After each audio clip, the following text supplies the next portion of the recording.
се прибереш у дома. Някои хора нямат дом. Те вярват и мислят, че нямат дом. И започват да го търсят. Лутат се, страдат, блъскат се. Изпадат в отчаяние, защото го търсят навън. Никой не им е казал, че домът е вътре в тях. Или са го чували, но не вярват, защото им се струва твърде далечно и непосилно. Тогава те позволяват на слабостта, болката и изгубеността да ги завладеят и започват да скитат в живота. Няма радост, няма смисъл, няма слънце. Живеят машинално и се блъскат. Водят всекидневната битка между няма смисъл и толкова много искам да има, да го открия, всичко да спре. По един или друг начин. Те не са сами. Като тях има много. Те искат да открият любовта, но понякога толкова много ги боли и са толкова изгубени, че се предават. Ние не сме сами. Като нас има много. Искаме да открием любовта, но понякога толкова много ни боли и сме толкова изгубени, че се предаваме. Удивяващо е как една чаша с 100 мл ферментирали плодове или жито има силата да притъпи тази болка. Няколко глътки и най-сетне си у дома. Гласовете и борбите спират. Болката я няма. Чувствата ги няма. Няма нищо. Само кънтяща тишина и спокойствие. Нещо като когато се гмурнеш под водата и отвориш очи. Чуваш тътена на налягането на водата. Водораслите се движат, но всичко е далечно, спокойно. Смъртно спокойно. И ако решиш, ако го избереш, можеш винаги да си там.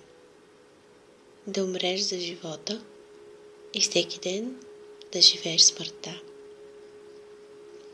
И все пак ти искаш да живееш. Просто не знаеш как. Искаш някой да те научи. Взимаш едно хапче с обещаващото им екстази и след 10 минути се оказва, че ти имаш силите и способностите да изпитваш уникално удоволствие от всеки миг в живота. Усещаш как при всяко вдишване дробовете ти се пълнят с въздух. Усещаш допира на водата до кожата на ръцете си. Буквално виждаш магията около себе си и си потопен в това блаженство. Защо са ни тези помощни средства? Може би за да разберем, че можем всичко. То е в нас. Това познание, тези усещания и възможността да ги изпитваме. Да, когато сме се родили, животът така ни е завъртял, че сме забравили за дарбите си. И да ги възвърнем сега изглежда непосилна задача. Никой не ни дава гаранция, че можем, че ще успеем и че ще има смисъл. Другото е толкова по-лесно, бързо и сигурно. Началото е весело, после става тъжно. И колкото и да е тъжно, ти искаш да се връщаш все там. Пак и пак.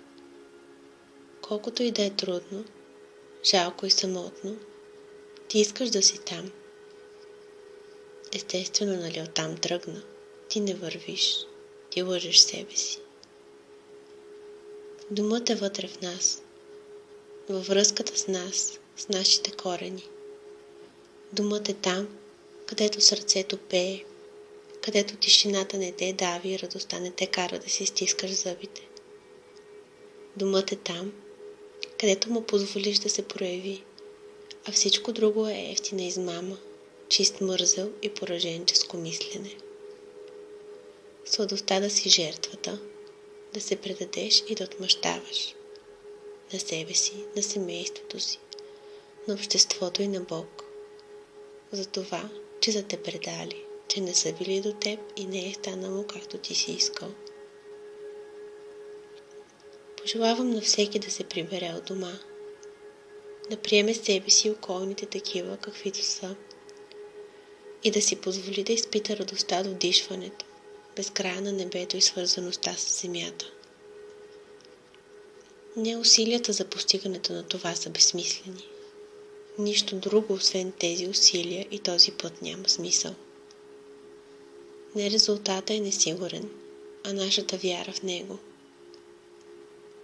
Не вярата е трудно постижима, а нашето доверие.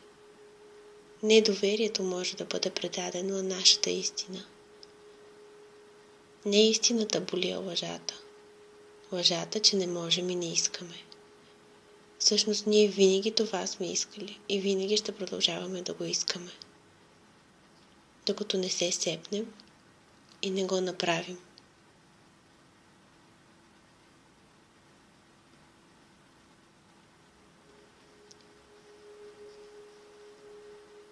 Не алкохолът и наркотиците ни карат да се чувстваме спокойни, свързани и блажени.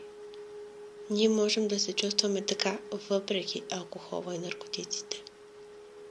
Не миризмата на цигари и алкохол ти напомнят на любовта, а любовта ти напомня, че дори обвит в димна завеса и замаян, тя пак е там и спокойно те чака да прогледнеш за нея.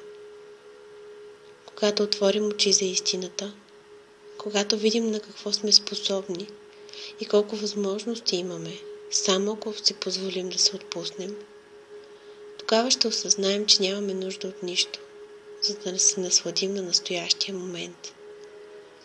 И така, докато не натиснем дръжката на входната врата и не прекрачим прага на дома. Този вътре в нас, този в сърцето.